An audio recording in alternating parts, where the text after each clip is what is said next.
ರಾಜ್ಯದಲ್ಲಿ ಸದ್ಯ ಜೋರಾಗ್ತಾ ಇದೆ ಕಬ್ಬು ಬೆಳೆಗಾರರ ಆಕ್ರೋಶ. ಸರ್ಕಾರದ ವಿರುದ್ಧ ಕಬ್ಬು ಬೆಳೆಗಾರರ ಕಿಚ್ಚು ಜೋರಾಗ್ತಾ ಇದೆ. ಕಾರ್ಖಾನೆ ಮಾಲೀಕರ ನಡೆಯ ವಿರುದ್ಧ ಅನ್ನದಾತರು ಸಿಡಿದೆದ್ದಿದ್ದಾರೆ.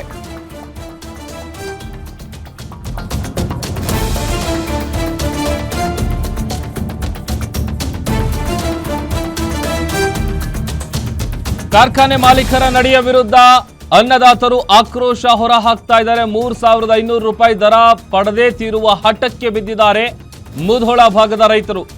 ನಾಳೆ ದೊಡ್ಡ ಮಟ್ಟದಲ್ಲಿ ಹೋರಾಟಕ್ಕೆ ಕರೆ ಕೊಟ್ಟಿದ್ದಾರೆ ರೈತ ಮುಖಂಡರು. ಜಿಲ್ಲಾ ಉಸ್ತುವಾರಿ ಮಂತ್ರಿ ಅಸಹಾಯಕರಾಗಿದ್ದಾರೆ. ಹೆಲ್ಪ್ಲೆಸ್ ಅವರು.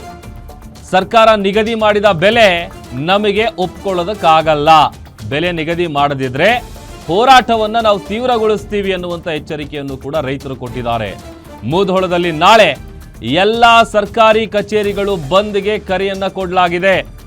ರೈತ ಮುಖಂಡರು ಕೊಟ್ಟಿರುವಂತ ಕರೆ ಇದು. ಕಾರ್ಖಾನೆಯ ಮಾಲೀಕರ ನಡೆಯ ವಿರುದ್ಧ ಆಕ್ರೋಶವನ್ನ ಹೊರಹಾಕ್ತಾ ಇದ್ದಾರೆ. 3,500 ರೂಪಾಯಿ ನಮಗೆ ಬೇಕೇ ಬೇಕು ಅಂತೇಳಿ ಹಠಕ್ಕೆ ಬಿದ್ದಿದ್ದಾರೆ ಮುಧೋಳ ಭಾಗದ ರೈತರು. ನಾಳೆ ಇದೇ ವಿಚಾರಕ್ಕೆ ಸಂಬಂಧಪಟ್ಟಂತೆ ದೊಡ್ಡ ಮಟ್ಟದ ಹೋರಾಟಕ್ಕೆ ರೈತ ಮುಖಂಡರು ಕರೆ ಕೊಟ್ಟಿದ್ದಾರೆ. ಇತ್ತ ಜಿಲ್ಲಾ ಉಸ್ತುವಾರಿ ಮಂತ್ರಿಗಳು ಕೂಡ ಏನು ಮಾಡೋಕ್ಕಾಗಲಿಲ್ಲ. ಅವ್ರ ಕಡೆಯಿಂದ ಆದಂಥ ಮೀಟಿಂಗ್ ಕೂಡ ವಿಫಲ ಆಗಿದೆ. ಹೀಗಾಗಿ ರಾಜ್ಯದಲ್ಲಿ ಸದ್ಯ ಜೋರಾಗ್ತಾ ಇದೆ ಕಬ್ಬು ಬೆಳೆಗಾರರ ಹೋರಾಟದ ಕಿಚ್ಚು. ಮೊಲೆಸಿಸ್ ಮಾಡಿ ಸೆರೆಮನೆ ಮಾಡ್ಕೊಂಡ್ರಿ, ಪ್ರೆಸ್ ಮೀಟ್ ಮಾಡ್ಕೊಂಡ್ರಿ, ಅದನ್ನ ಗೊಬ್ಬರ ಮಾಡಿ ಮಾಡ್ಕೊಳಕತ್ತೀರಿ. ನಾವು ಇವತ್ತು ಜಿಲ್ಲಾ ಉಸ್ತುವಾರಿ ಮಂತ್ರಿ ಅವರು ಅಸಹಾಯಕರಾಗ್ಯಾರ. ಯಾಕೆ ಅಸಹಾಯಕರಾಗ್ಯಾರ? ಸಕ್ಕರೆ ಕಾರ್ಖಾನೆ ಮಾಲೀಕರಿಗೆ ಸರ್ಕಾರ ಬೆಂಡ್ ಆಗೈತೆ ಅಂತಕ್ಕಂಥದ್ದು ಸ್ಪಷ್ಟವಾಗಿ ಅರ್ಥ ಆಗುತ್ತೆ. ಸರ್ಕಾರ ಬೆಲೆ ನಿಗದಿ ಮಾಡಿರ್ತಕ್ಕಂಥ ಒಪ್ಪೋ ಅಂತೇಳಿ ನಮ್ಮ ಸಂಧಾನಕ್ಕೆ ಬಂದ್ರು. ಅದಕ್ಕೆ ನಾವು ಒಪ್ಪಂಗಿಲ್ಲ ಅಂತೇಳಿ ಕಡಾಖಂಡಿತವಾಗಿ ಹೇಳೇವು. ನಮಗೆ ಏನಾರ 3,500 ರೂಪಾಯಿ ಕೊಡಬೇಕು, ಮೊದಲೇ ಹೋಸಲದ 2ನೇ ಕಂತಿನ ಹಣ ಕೊಡ್ಬೇಕಂತೇಳಿ ಬೇಡಿಕೆ ಇಟ್ಕೊಂಡೆವು. ಅದಕ್ಕೆ ಸರಿಯಾಗಿ ಸ್ಪಂದಿಸಿದ್ರೆ ಸರಿ, ಸ್ಪಂದಿಸ್ಲಿಕ್ಕಂದ್ರೆ ನಾವು ಹೋರಾಟ ಮುಂದುವರಿಸ್ತೇವೆ ಅಂತ ಹೇಳಿದೆವು. ಅವರು ಇದು ಉಸ್ತುವಾರಿ ಮಂತ್ರಿ ಒಂದು ಮಧ್ಯಸ್ಥಿಕೆ ವಹಿಸಿದಾರಲ್ಲ, ಅವ್ರಿಗೆ ಕಿಮ್ಮತ್ ಕೊಟ್ಟು ಒಂದು ಮೀಟಿಂಗ್ ಏರ್ಪಾಟ್ ಮಾಡಿದ್ರು. ಆ ಮೀಟಿಂಗ್ ದಾಗ ಹೋಗಿದ್ದೆವು. ಅವ್ರ ಕಾರ್ಖಾನೆ ಅವರು ಏನ್ ಸರ್ಕಾರ ಆದೇಶ ಮಾಡೈತಿ ಅದನ್ನ ಪಾಲಿಸ್ತೇವೆ, ಅದನ್ನ ಬಿಟ್ಟು ಬೇರೆ ಏನು ಮಾತಾಡಂಗಿಲ್ಲ ಅಂತ ಮಂಡತನ ಹಚ್ಚಿದಾರಲ್ಲ. ಅದಕ್ಕೆ ಈ ಉಸ್ತುವಾರಿ ಮಂತ್ರಿ ಕೈ ಚೆಲ್ಲಿದಾರ. ಸಾಧ್ಯ ಆಗಿಲ್ಲ. ನಾನು ಉಸ್ತುವಾರಿ ಮಂತ್ರಿಗೆ ಇನ್ನೊಮ್ಮೆ ನೆನಪು ಮಾಡ್ತೇನೆ, ಈ ಜಿಲ್ಲಾ ಉಸ್ತುವಾರಿ ಮಂತ್ರಿಗಳೇ, ನೀವು ಕಾರ್ಖಾನೆ ಪರ ಕೆಲಸ ಮಾಡ್ತೀರಿ ಹೊರತು ರೈತರ ಪರ ಕೆಲಸ ಮಾಡಿಲ್ಲ. ನಾವು ಹೋರಾಟನ ಮಾಡ್ತೀವಿ ಅಂತೇಳಿ ಹೊರಗಡೆ ಬಂದಿವಿ.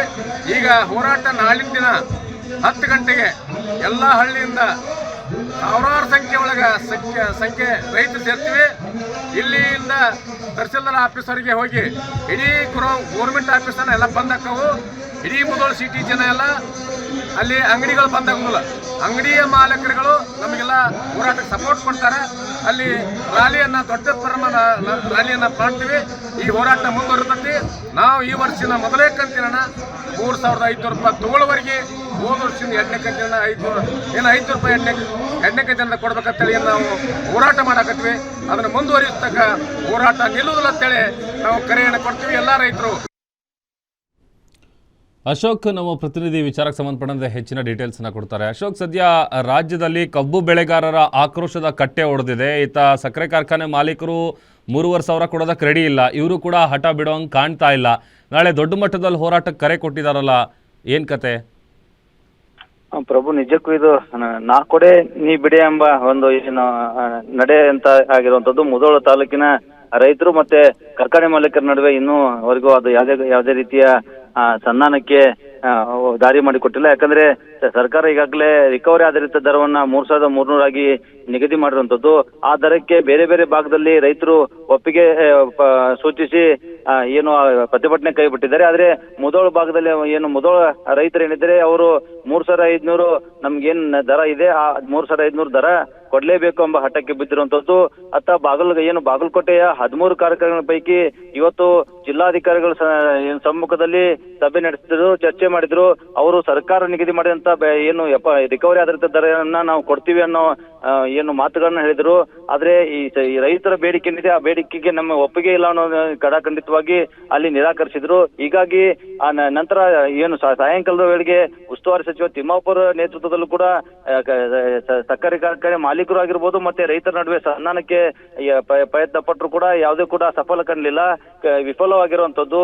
ಹೀಗಾಗಿ ರೈತರು 3,500 ಏನಿದೆ ಆ ನಮ್ಮ ದರ ಏನಿದೆ ಅದು ಬರಲೇಬೇಕು, ಅದು ಬರೋ ತನಕ ನಮ್ಮ ಹೋರಾಟ ನಿಲ್ಲೋದಿಲ್ಲ ಅಂತೇಳಿ ವಾಪಸ್ಸು ಏನು ಪ್ರತಿಭಟನೆಗೆ ಮುಂದಾದ್ರು.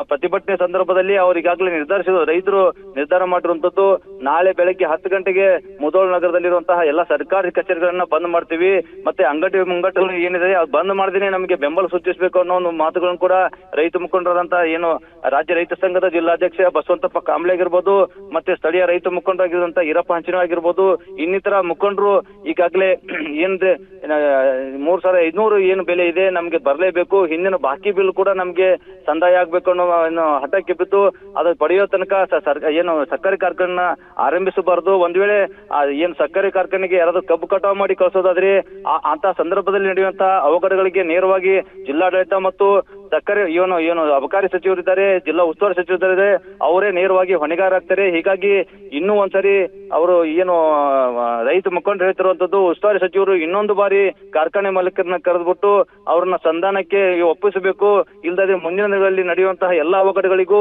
ಎಲ್ಲ ಅನಾಹುತಗಳಿಗೂ ನೇರವಾಗಿ ಜಿಲ್ಲಾಡಳಿತ ಮತ್ತು ಏನು ಉಸ್ತುವಾರಿ ಸಚಿವರಿದ್ದಾರೆ ಅವರೇ ನೇರವಾಗಿ ಹೊಣೆಗಾರ ಆಗ್ತಾರೆ ಅಂತ ಎಚ್ಚರಿಕೆ ಕೂಡ ಕೊಟ್ಟಿರುವಂತದ್ದು. ಪ್ರಭು, ನಾಳೆ ಏನಾಗುತ್ತೆ ಅಂತ ಕಾದು ನೋಡ್ಬೇಕಾಗತ್ತೆ.